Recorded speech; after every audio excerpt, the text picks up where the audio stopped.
सरकार नुआ गाइडलाइन चाषी पंजीकरण में साजिश बाधक धान बिक्री पाई पंजीकरण चाषी होउछि हताश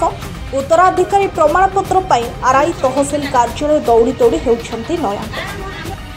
जुलाई 19 तारिख आरंभ होइछि चाषी पंजीकरण व्यवस्था। पुरी जिले में विभिन्न कृषि समवाय समिति पक्षर पंजीकरण व्यवस्था आरंभ होइछि। मात्र सरकार नुआ नियम पंजीकरण में आणुछि समस्या।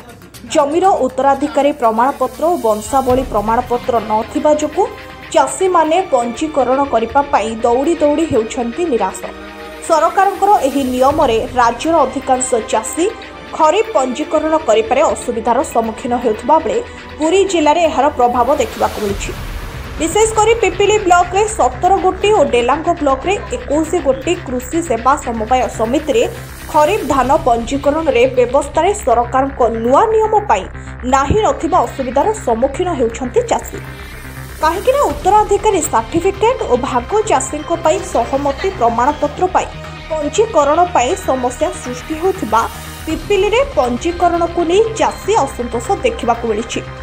पंजीकरण अवधि अगस्ट 20 पर्यंत थिबा बेले सरकार नुआ गाइडलाइन पंजीकरण रे समस्या सृष्टि करिछि बोली चाषी अभियोग करिसेंति।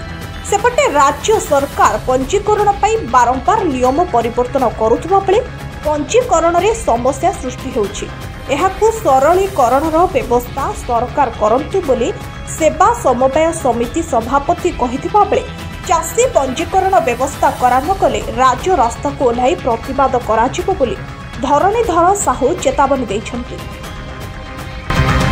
18 तारिख दिन पेपर आउट कले चाषी 19 तारिख दिन ये फॉर्म पाइले 19 तारिख टू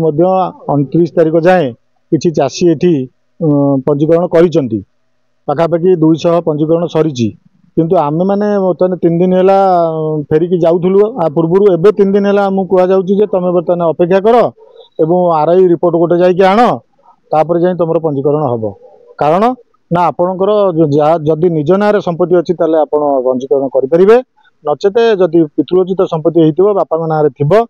जेजे बापा ना आपको आरआई इनक्वारी आणिक आमको सबमिट कले आम आपर पंजीकरण करेंगे तेणु आम आज्ञा हतोत्साह आम कौन करूँ आज्ञा आज पर्यंत दे आसुलु एवं कहीं देपारूँ या पूर्व बहुत चाषी आम बर्तमान यही वर्ष पंजीकरण करें जानवा चाहूँ सी कौन हम आम कहीं वंचित रही आम पाक सेमती किसी लीगल नोटिस आसी ना तेणु आसिले आम जनइबू आम आज्ञा चाषी कौन एमती दौड़ू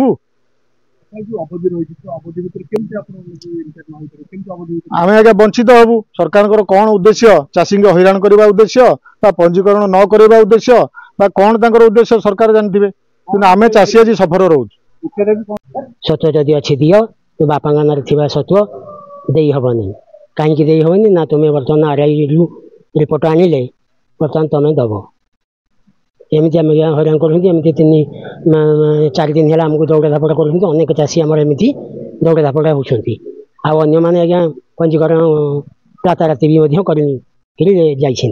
पर्यंत अगस्ट 20 पर्यंत पंजीकरण अच्छी ये नियम गले आम से वंचित हबू ना कर बाहर सस्ता देवा पड़ो जो भुवनेश्वर आमको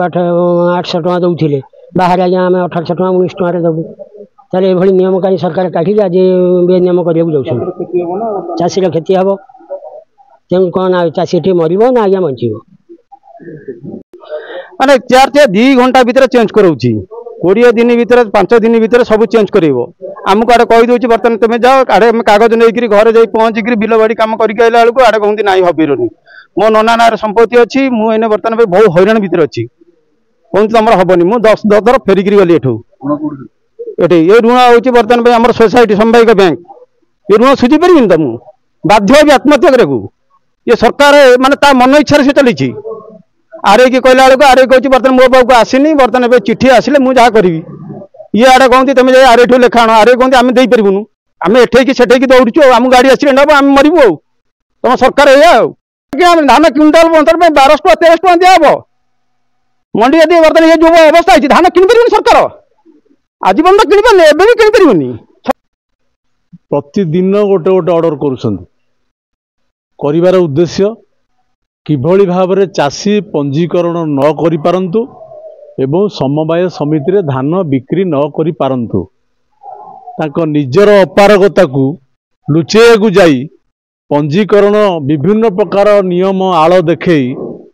हैरान करुछन चाषी की दुख घटना। चाषी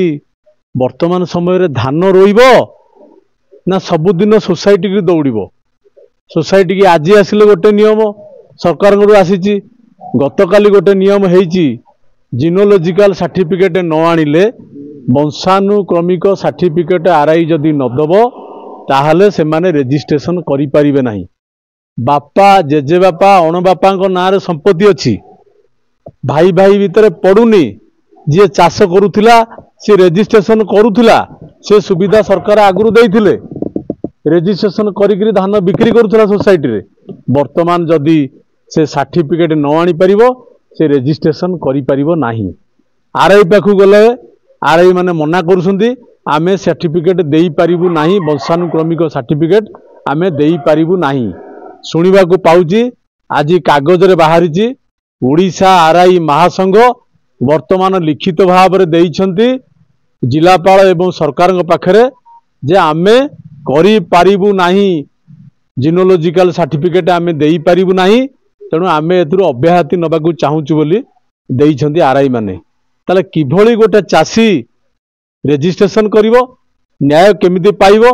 जो माने पूर्वरु चाषी जो माने रेजिस्ट्रेशन करिछंती सेमानकर भविष्यत कोन। आज जो माने चाषी रही जिवे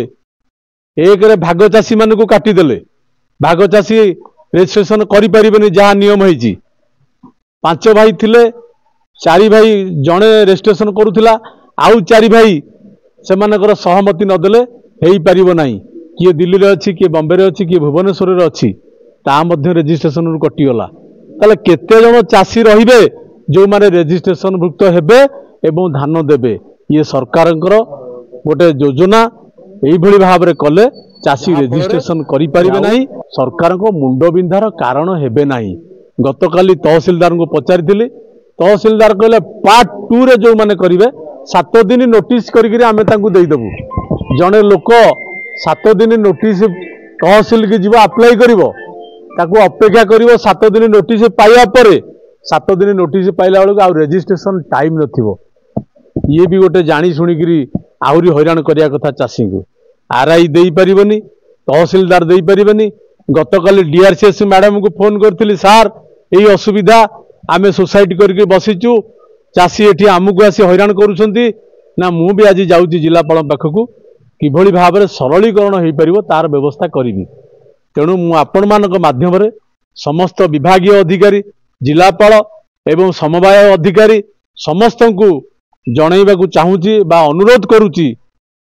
किभली भाव में ये नियम को प्रत्याहार करा जाऊ एवं सरलीकरण नियम करा जाई समस्त चाषी किभली रेजिस्ट्रीभुक्त करि परिबे एवं चाषी तार प्रकृत न्याय पाई परिबो तार व्यवस्था करंतु। नहले आगामी दिन रे बड़ धरणर गोटे चाषी आंदोलन करा जिवो। बाध्य होई चाषी मानकू नै राजरास्ता को जीवो संपूर्ण भाव में राजरास्ता पुरी भुवनेश्वर राजरास्ता को बंद करिवो जे पर्यंत चाषी तार न्याय पाई नाही।